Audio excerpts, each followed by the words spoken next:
Bonjour à tous, bienvenue dans votre émission du multiplex de ce mercredi 25 janvier. Au programme aujourd'hui, 6 hippodromes en activité, 4 réunions étrangères et 2 réunions françaises. Les réunions donc étrangères à l'honneur et notre point fort aujourd'hui ce sera le Quintet Plus. Bien sûr, vous le savez, le temps fort du jour qui aura lieu sur l'hippodrome de Cagnes-sur-Mer, 13h47. Dès la première épreuve du programme, le prix 1 de mai, une épreuve pour 14 concurrents âgés de 5 à 10 ans. Et nous suivrons le numéro 14, c'est Baby Lumax. Le favori, c'est le petit crack de la région du Sud-Ouest qui vient de réaliser une très belle prestation dans le prix de la Côte d'Azur. Et même ferré aujourd'hui, il s'annonce redoutable. Alors quels sont les chevaux les plus plébiscités, les chevaux les plus conseillés par nos équipes des pronos et d'Equidia.fr? Eh bien, je vous propose de les découvrir ensemble et vous allez voir que ce matin, eh bien, tout le monde est d'accord. En tout cas, pour les 3 premiers, Baby Lumax, Balbir et Urac, ces 3 chevaux font l'unanimité pour l'équipe des pronos et d'Equidia.fr. Allez, on s'intéresse à la suite du programme. La R2 aura lieu sur l'hippodrome de Launceston d'ici quelques instants. 2 courses au programme. Nous prendrons ensuite la direction de Hong Kong sur l'hippodrome de Happy Valley. Pour la R3, il y aura 4 courses. La R4 aura lieu sur l'hippodrome de Pau. Et sachez que la réunion a été décalée d'1 heure. Elle devait avoir lieu à 12h27. Elle commencera donc à 13h27 en raison du gel. Et nous prendrons bien sûr des informations. Nous nous rendrons sur place tout à l'heure. On ira rejoindre notre équipe. L'hippodrome de San Pardo, par conséquence, elle aussi aura un décalage d'1 heure. Elle démarrera à 17h40 pour la première. Et puis la R6, elle, aura lieu sur l'hippodrome d'Hambourg en Allemagne. Allez, on fait le point sur notre duel du jour qui aura lieu sur l'hippodrome de Cagnes-sur-Mer dans la 8e épreuve du programme. Qui a le plus de chances de gagner le prix Houston Loco? C'est la question que je vous pose entre Côte Ouest et Copain Malouin. C'est à vous de nous faire part de votre avis. Vous le savez, vous pouvez réagir grâce au Twitter d'Equidia, au compte Twitter d'Equidia et grâce au hashtag un jour aux courses. Allez, je vous propose de démarrer cette émission et on démarre avec donc Launceston, la 8e. Avec vous, Alex, on fait le point sur Cap qui va se disputer sur une distance plus longue puisqu'il y aura 2100 mètres à parcourir. Notez qu'il y a 2 forfaits au départ de l'épreuve, les numéros 1 et 13, les 2 extrêmes du coup.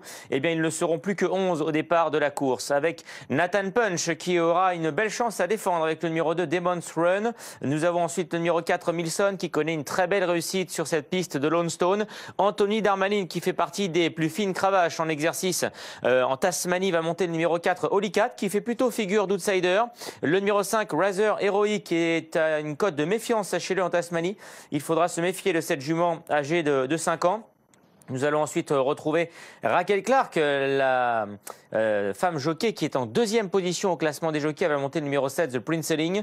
On poursuit avec le 9, Big Peg, qui a déjà gagné sur le parcours. Et puis dans le bas du tableau, nous retrouverons Bulent Moko qui va monter le numéro 12, Sport of King, qui vient d'échouer à plusieurs reprises et qui du coup est à une cote. sur l'hippodrome de Launceston. Et bien c'est maintenant, nous sommes à quelques minutes du départ. C'est parti. Midi et la dernière sur l'hippodrome de Launceston, 9, 6, 10 et 5. C'est l'arrivée provisoire de la 8e. On se quitte quelques instants, on marque une courte pause et on se retrouve bien sûr juste après ceci. À tout de suite. De retour en direct sur le plateau du multiplex. On va changer de destination et nous allons nous rendre à Hong Kong sur l'hippodrome d'Happy Valley pour la première. Il y aura 4 courses, Alex, et on va démarrer donc avec cette première épreuve. C'est un handicap réservé à des chevaux âgés de 3 ans et plus. Ça va aller très vite. Il y a 1000 mètres à parcourir et on a 12 concurrents. Alors le programme est riche de 9 courses, c'est vrai Amélie, mais nous suivrons Lizzie Murphy qui va monter le numéro 2 Double Master qui s'est imposé à l'occasion de son plus récent parcours. L'inévitable Joao Moreira qui va monter le numéro 4 Giddy Giddy. Les Hongkongais le suivent aveuglément depuis qu'il monte le numéro 6 Rugby Diamond qui est un outsider. Ensuite sur la deuxième page, nous allons retrouver Caris Titan, un jockey d'origine mauricienne qui va monter le numéro 10 Perfect Smart qui aura fort à faire en pareille compagnie semble-t-il puisque ces derniers résultats sont quand même assez décevants. Et nous terminons cette revue d'effectifs avec le 12 Noble Buddies qui intéressera les amateurs l'outsider. Direction Happy Valley pour la première, c'est parti.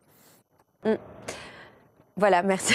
Ça donne envie d'y être. Non, mais 6, 11, 4, 9 et 8, c'est l'arrivée provisoire de cette première épreuve sur l'hippodrome donc de Happy Valley. On se retrouve tout à l'heure pour la deuxième à 12h15. On marque une petite pause et on se retrouve juste après ça pour la dernière sur l'hippodrome de Launceston. À tout de suite.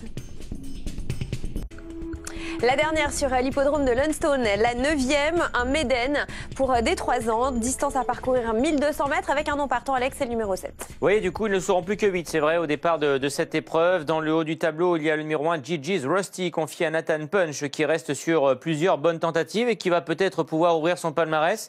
Le 2, c'est Goodbye Lonesome, avec le numéro 5 va débuter.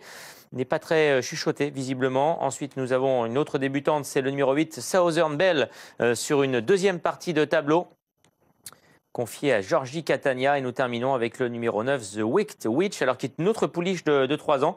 Particularité, c'est... Tu auras cette toute dernière épreuve sur l'hippodrome de Lunston. Eh bien, la réponse après ceci. Notre épreuve suivante, ce sera la 2e sur l'hippodrome de Happy Valley. 3, 2, 9, 6, c'était la bonne combinaison à Lunston. On se quitte quelques instants et on revient bien évidemment juste après cette courte pause. À tout de suite. La 2e sur l'hippodrome de Happy Valley d'ici quelques instants, 12h15 pour le départ de ce handicap. 1650 mètres à parcourir, 12 concurrents, Alex, âgés de 3 ans et plus. Et vous voyez que le favori, c'est le numéro 5, Master Pinnacle, confié à Alexis Badel. Et oui, il y aura 2 jockeys français donc au départ de l'épreuve. Olivier Deleuze va monter le numéro 4, Dutch Windmill, et donc Alexis est de renouer avec le succès. Alors nous avons également Oisin Murphy qui va monter le numéro 7, Silver Gatsby, qui fait partie des bonnes chances pour les places. Vous allez voir sur la deuxième partie le tableau, le numéro 9, Bliss Cartel, avec Douglas White, un concurrent qui reste sur d'excellentes tentatives. Il est assez régulier et ne semble plus très loin d'une nouvelle victoire. Il fait partie des plus joués et nous terminerons cette revue d'effectifs. Vous voyez les cotes dans le bas du tableau. Ok, voilà, on se quitte sur ces images et on va se retrouver donc juste après une courte page de pub. À tout de suite. Et nous sommes de retour en direct sur le plateau du multiplex. Nous allons aller dire bonjour à Jean-Paul Delperrier qui se trouve sur l'hippodrome de Pau. Vous le savez, au départ, les courses devaient démarrer, cette réunion devait démarrer à 12h27. Il y a un décalage d'1 heure à cause de l'état du terrain et plus précisément du gel. On va faire le point sur la situation avec vous. Bonjour Jean-Paul. Bonjour à toutes ces explications et on vous retrouve aux alentours donc de 13h27 pour le début de la réunion. Allez, en attendant, je vous propose de découvrir notre carnet de pistes qui est consacré aujourd'hui à Bélina Josselin. Vous le savez, le Grand Prix d'Amérique aura lieu dimanche et notre équipe est allée à sa rencontre. Regardez. Voilà notre carnet de pistes donc consacré à Bélina Josselin que vous retrouverez sur l'hippodrome de Vincennes dimanche pour le prix d'Amérique et un sujet signé Kélélia Moncorgé. Sachez que vous pouvez également retrouver un dossier complet sur le prix d'Amérique sur le site d'Equidia.fr. Allez, la suite de notre programme, ça se passe sur l'hippodrome d'Happy Valley, un handicap de 1200 mètres à parcourir auquel nous allons nous intéresser d'ici quelques instants, juste après cette courte page de pub. À tout de suite. De retour en direct sur le plateau du multiplex, on repart sur l'hippodrome de Happy Valley, place à la 3e, 12h45 pour notre départ. C'est un nouveau handicap, d'ailleurs il n'y aura que des handicaps. Oui. 2200 mètres à parcourir, 10 concurrents, Alex, et ils sont toujours âgés de 3 ans et plus. Et oui, et il y a toujours Joao Moreira dans cette épreuve qui est très joué, très plébiscité. C'est l'un des favoris encore une fois à Hong Kong avec le numéro 4, Easy. Dans cette épreuve écoutez, ce sera le 7, oui, Andoyas avec... Alors, votre coup de cœur remportera-t-il cette 3e épreuve sur l'hippodrome de Happy Valley? Eh bien, c'est parti, on y va. Effectivement, pour l'arrivée, vous l'avez dit Alex, c'est bien le 7 qui s'impose dans notre 3e rendez-vous sur l'hippodrome de Happy Valley. 7, 5, 9 et 2, arrivée provisoire. On se quitte quelques instants, on va retrouver Happy Valley d'ici quelques instants. Ce sera aux alentours de 13h15 pour la 4e. À tout de suite. De retour en direct sur le plateau du multiplex Happy Valley, je vous l'ai dit, ce sera d'ici quelques instants, ce sera 13h15 pour la 4e et pour la dernière. Et donc nous avons un peu de temps et nous avons décidé de prendre la direction de Cagnes-sur-Mer. Vous le savez, ce sera notre réunion principale du jour, aura lieu le Quintet Plus tout à l'heure à 13h47. Et je vous propose d'aller rejoindre notre équipe sur place, Frédéric Zermati que nous retrouvons tout à l'heure qui sera notre homme de terrain, mais pour leur direction la tribune. Et on va aller saluer Jeff, on va faire le point bien sûr sur ce que l'on va vivre aujourd'hui à Cagnes-sur-Mer et puis on va avoir des informations grâce à vous sur notre quintet. Bonjour Jeff. À travers tous ces hits d'échauffement et on se retrouvera bien sûr tout à l'heure en direct pour vivre cet événement. Merci beaucoup Jeff avec de belles images juste derrière nous. Alex, ça donne envie. Bien joli spectacle. Voilà. Allez, la suite du programme, ce sera sur l'hippodrome de Cagnes-sur-Mer juste après cette courte page de pub et vous aurez le plaisir de retrouver Cécile Martineau.